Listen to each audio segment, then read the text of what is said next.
होत्री ये मैं बस दो सवाल वेस्ट बंगाल पर और पूछ लेती हूँ। जितने भी पोलस्टर्स हैं उसमें 80-20 का रेशो है। 80% पोलस्टर्स कह रहे हैं टीएमसी जा रही है और 20% पोलस्टर कह रहे हैं कि टीएमसी आ रही है। तो आ रही है कि जा रही है?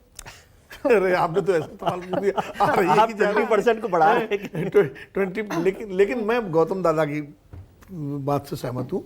मैं अभी भी ये मान के चलता हूँ जो फैक्टर्स हैं उसमें कोई ऐसा बड़ा फैक्टर नहीं है जो इस तरह के नतीजे थे जो आ रहे हैं। अक्सर फैक्टर्स तो सारे फिर उड़ जाते हैं ना। जब बिहार का आया तो बिहार के सारे फैक्टर्स उड़ गए। मैं कह रहा हूँ 200 रुपया रोज हर बिहारी कमाता है, सबसे गरीब राज्य है। मेरा भी विश्लेषण है, हो सकता है मतलब सही गलत में तो 4 तारीख को पता लगेगा। मुझे जो लगता है कि जो है मैं पिछले देख रहा था अभी 2021 के, पिछली बार भी 175 180 तक बीजेपी को दिया है और तृणमूल कांग्रेस को पीछे दिया, कुछ तृणमूल को दिया है।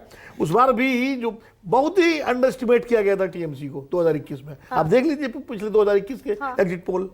और इसलिए मैं एग्जिट पोल वाले बहुत मेहनत करते हैं। बस छोटा सा ये आसाम का आंकड़ा बता दूं दर्शकों को। पीपल्स पल्स आसाम की 126 सीटों में से बीजेपी को 68 से 72 और कांग्रेस, दरअसल जितने भी पोस्टर्स हैं वो आसाम में तो बीजेपी की वापसी दिखा रहे हैं। सीटों का फर्क है, खाली सीटों का थोड़ा बहुत इधर उधर है।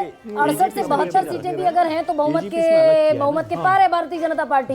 यानी तीसरी बार बीजेपी सर्बानंद सोनोवाल के बाद हिमंता बिस्वा शर्मा, हो सकता है मुख्यमंत्री का चेहरा बदले, क्योंकि बहुत सारे लोग ये भी कह रहे हैं कि हिमंता बिस्वा शर्मा बहुत रिलायबल बीजेपी के लिए और बहुत कई दफा वो बहुत कठिन परिस्थिति भी बीजेपी के लिए खड़ी कर देते।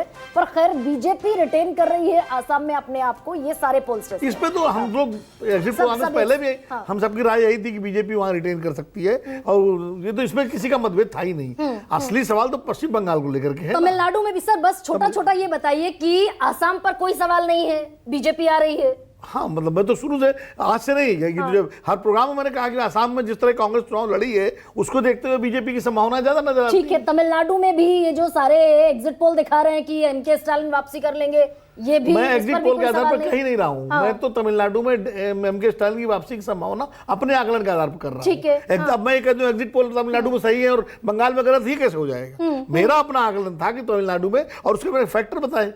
कारण ये था कि जब ये महिला आरक्षण वाला जो सत्र हुआ उसके पहले तक एआईडीएमके की स्थिति टक्कर की थी, एंटी इनकम्बेंसी बहुत स्ट्रांग थी। लेकिन उसके बाद जिस तरह तमिलनाडु में एमके स्टालिन ने उसको तमिल अस्मिता का मुद्दा बनाया और उन्होंने पूरे मुद्दे को अपने फेवर में किया है, उससे वो एंटी इनकम्बेंसी डाइल्यूट हुई है। एआईडीएमके बचाव की मुद्रा में थी क्योंकि वो बीजेपी के साथ थी और उसका फायदा डीएमके को मिला है।